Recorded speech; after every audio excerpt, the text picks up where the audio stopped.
Hello दोस्तों, आज का टॉपिक है सिद्ध कीजिए कि कर्निम 5 या कर्निम 2 या कर्निम 3 कैसे अपरिमेय संख्या है। जैसा कि आज का टॉपिक हम लेकर आए हैं, सिद्ध कीजिए कि कर्निम 5 कैसे अपरिमेय संख्या है, या फिर दे सकता है कर्निम 5 की जगह कर्निम 2 या कर्निम 3 है कि नहीं, कैसे अपरिमेय संख्या है। तो इनको सिद्ध करने के लिए आज हम लेकर आए हैं टॉपिक, जो कि यूपी बोर्ड के लिए बहुत ही इंपॉर्टेंट है। हर साल एक नए के प्रश्न इससे पूछता है ज़रूर। ठीक है, आपका 4 नंबर 5 नंबर जितने नंबर का भी पूछेगा इस बार तो फिक्स ही है। ठीक है, चलिए शुरू करते हैं। देखिए, कर्निम 5 या कर्निम 3 या कर्निम 2 किसी को भी सिद्ध करने के लिए हमें पहले मानना होगा कि वो कर्निम जो कुछ भी है सिद्ध करना है। कर्निम में 3 या 5 या 2 जो कुछ भी है, 6 4 जो 4 नहीं, सॉरी 4 नहीं, 6 7 8 जो कुछ भी है उसको सिद्ध करने के लिए हमें पहले उसको मानना होगा कि वो पहले परिमेय संख्या है। परिमेय संख्या हम मानेंगे और वो मानकर हम उसको सिद्ध करेंगे। सिद्ध करेंगे तो जो हमारा माना हुआ रहेगा आगे जाते हुए गलत साबित होता रहेगा। ठीक है, जो जब हम गलत ही मान के रखेंगे तो ये पहले से ही सिद्ध हो गया कि कर्निम 5 या कर्निम 3 वो जो है अपरिमेय संख्या ही है। ठीक है, चलिए शुरू करते हैं। देखिए, हमने मान लिया है कि कर्निम 5 जो है वो एक परिमेय संख्या है। परिमेय संख्या इसलिए मान रहे हैं ताकि हम अपरिमेय को सिद्ध कर सकें। ठीक है, कर्निम 5 को अगर हमें सिद्ध करना है कि ये अपरिमेय संख्या है तो हम उसके गुणों की व्याख्या करेंगे कि उसमें क्या गुणधर्म होता है, किसकी वजह से वो परिमेय संख्या होता है, किसकी वजह से अपरिमेय संख्या होता है। ठीक है, देखिए हम पहले परिमेय संख्या के गुणधर्मों की व्याख्या कर रहे हैं कि परिमेय संख्या जो होता है उसको p/q के रूप में लिखा जाता है। तो इसीलिए हम इसको परिमेय संख्या मानकर p/q के रूप में लिखेंगे। ठीक है, और जो अपरिमेय संख्या होता है उसको p/q के रूप में नहीं लिखते हैं, इसलिए हमें यहाँ पे परिमेय संख्या मानना पड़ा है ताकि हम लिख सकें। ठीक है, चलिए शुरू करते हैं। माना कर्निम 5 एक अपरिमेय संख्या। ठीक है, जो कि हम लिख रखे हैं। ऐसा आप लोग भी लिखिएगा या फिर पूरा नोट कर लीजिए, जिससे आप लोग पेपर में इसको लिख सके, कर सके सॉल्व। ठीक है, और परिमेय संख्या है कर्निम 5, माना कर्निम 5 एक परिमेय संख्या है, इसलिए कर्निम 5 को हम p/q के रूप में लिख सकते हैं। पहले ही हमने बताया कि जो परिमेय संख्या होता है उसको p/q के रूप में लिखा जा सकता है। ठीक है, चलिए लिख दिए p/q, और जो p/q के रूप में हम यहाँ लिख रहे हैं वो एक सहअभाज्य संख्या होगा। सहअभाज्य संख्या क्या होता है? देखिए, सहअभाज्य संख्या क्या होता है? जिसका HCF एक होता है, जिसका HCF एक होता है उसे सहअभाज्य संख्या होती।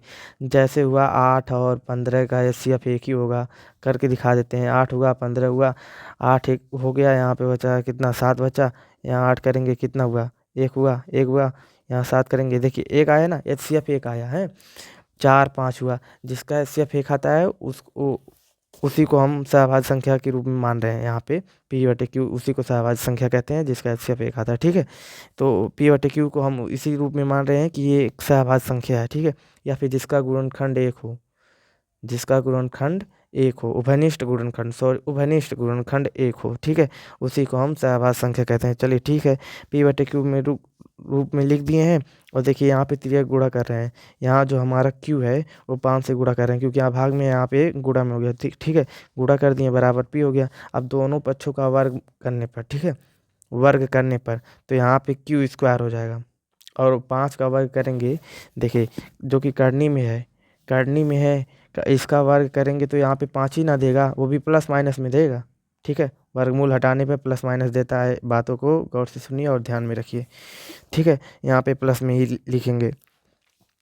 और p² बचा, p का वर्ग करने पे p² हुआ, समीकरण 1 मान लेते हैं। ठीक है, चूंकि देखिए, चूंकि का साइन होता है, क्योंकि ये मैथ के स्टूडेंट है तो कुछ साइन को आपको याद रखना होगा। ये चूंकि जो p² है वो 5 से विभाज्य है, क्योंकि आप जानते होंगे कि भाज्य बराबर भाजक गुणे भागफल। या यदि कोई संख्या है, जान लीजिए 6, अब इसको 2 से भाग करना है, तो भाग करेंगे तो 3 बार में आएगा ना 6, तो इसी को बोलते हैं भाज्य। यानी 6 बराबर भाजक 2 से भाग किए हैं तो 2 अगुणे भागफल 3। यानी कि ये जो 2 से 6 विभाज्य है वही यहाँ पे है। देखिए, 5 से एक p² विभाज्य है। ठीक है, p² जो है 5 से विभाज्य है, इसलिए p भी, अगर कोई संख्या ये 6 है, 6 2 से विभाज्य है, तो इसका स्क्वायर अगर हम कर दें यहाँ तो 36 कर दें, तो क्या ये 2 से विभाज्य नहीं होगा? यहाँ पे भी ये भी विभाज्य होगा 18 बार में, है कि नहीं? तो वही कह रहा है, तो p भी 5 से विभाज्य होगा। ठीक है, इसको a मान लेते हैं, समीकरण a मान लेते हैं। क्यों मान रहे हैं वो भी हम आगे बताएंगे। तो फिर जब विभाज्य है तो मान अब p बराबर, क्योंकि मान इसलिए हैं क्योंकि ये विभाज्य है और इसको विभाज्य है, तो विभाज्य है तो उसको भाज्य बराबर क्या होता है, भाजक गुणे भागफल। यहाँ पे हम मान लिए कि p से भाग करने पर, 5 से भाग करने पर p में, यहाँ पे हमारा गुणनफल यम है। ठीक है, गुणनफल यम है क्योंकि होता है भाज्य बराबर भाजक गुणे भागफल। अगर शेषफल यहाँ लिख दिए तो इसका मतलब विभाज्य नहीं है, समझ रहे होंगे। तो इसलिए हम यहाँ पे गुणनफल ही हम लेकर आए हैं। ठीक है, या और समीकरण 1 से, समीकरण 1 हमारा ये है। समीकरण 1 से मतलब क्या है कि समीकरण 1 में हमारा है 5q² बराबर p²। ठीक है, ये समीकरण 1 से ही है। तो p के जगह पे हम क्या लिखेंगे, p के जगह पे 5m लिखेंगे, q² को ऐसे ही रहने देंगे, 5q² को ऐसे रहने देंगे, और p के जगह पे 5m रखेंगे। अब यहाँ पे p का स्क्वायर है तो p के जगह 5m है तो इसका भी होल स्क्वायर कर देंगे। देखिए 5q² हो गया बराबर 25m² हो गया। यहाँ 5 इसको भेजें इधर, यहाँ गुणा में था इधर भाग में आता, तो यहाँ पे हो जाता 25/5 हो जाता है, कट जाता तो 5m² बचता, वही लिखे हैं। ठीक है, ये लिख दिए। यहाँ पे चूंकि फिर यहाँ पे देखिए कंडीशन बन गया, q² जो है 5 से विभाज्य, हम पहले ही बताए हैं, जो कि ऊपर हम नियम लगाए वो यहाँ पे भी देखिए लग रहा है, लगा है क्या है, लग ही रहा है। q² जो है 5 से विभाज्य है तो यहाँ पे है रहेगा या हो, यहाँ पे है साबित हो रहा है तो हो की ज़रूरत नहीं है तो q भी 5 से विभाज्य होगा, है कि नहीं। इसको समीकरण दूसरा मान लेते हैं, और इसको समीकरण जो दूसरा माने हम लोग देखिएगा, समीकरण 2 q माने। अब देखिए समीकरण a और b q माने, देखिए या तो आपको लिखते उपयुक्त नियमों से या उपयुक्त हलों से सिद्ध है कि उपयुक्त हलों लिखते हैं, या फिर समीकरण 1 b मान लिए हैं तो उपयुक्त, या फिर उपयुक्त नहीं लिखेंगे। तब जब समीकरण ए और बी मान लिए तो उपयुक्त नहीं लिखेंगे, समीकरण ए और बी से स्पष्ट है। या फिर अगर ये ए और बी नहीं मानते तब आप लिखते उपयुक्त हलों से निष्कर्ष निकलता है कि पी और क्यू के उपनिष्ठ गुणनखंड 5 है, इसलिए पी और क्यू सहभाज्य संख्या नहीं है। सहभाज्य संख्या हम बताएं, जान लीजिए 6 नहीं 8 और 15 बताए ना सहभाज्य संख्या है। अगर इसका उभयनिष्ठ गुणनखंड यानी दोनों का उभयनिष्ठ गुणनखंड 5 कर दें, यानी इसका 40 कर दें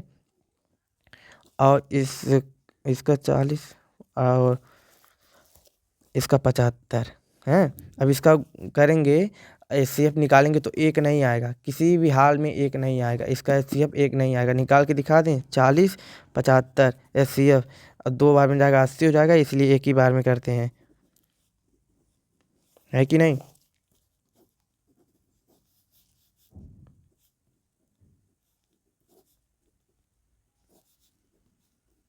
है कि नहीं, आगे ना 1 की जगह 5 आ रहा है। उभयनिष्ठ गुणनखंड जब है दोनों का तो सहभाज्य संख्या है ही नहीं, है कि नहीं। सहभाज्य संख्या होने के लिए हमने बताया है कि HCF 1 होना चाहिए, जिसका उभयनिष्ठ गुणनखंड यानी कि दो संख्याओं का उभयनिष्ठ गुणनखंड 1 होना चाहिए, तो इसमें है ही नहीं, तो इस वजह से वो नहीं होगा। तो यहाँ पे देखिए हमने कहाँ पूरा बता दिया। इसलिए P और Q एक सहभाज्य संख्या है नहीं है। क्यों नहीं है, क्योंकि ये नियम हमने मान रखा था कि P और Q एक सहभाज्य संख्या है।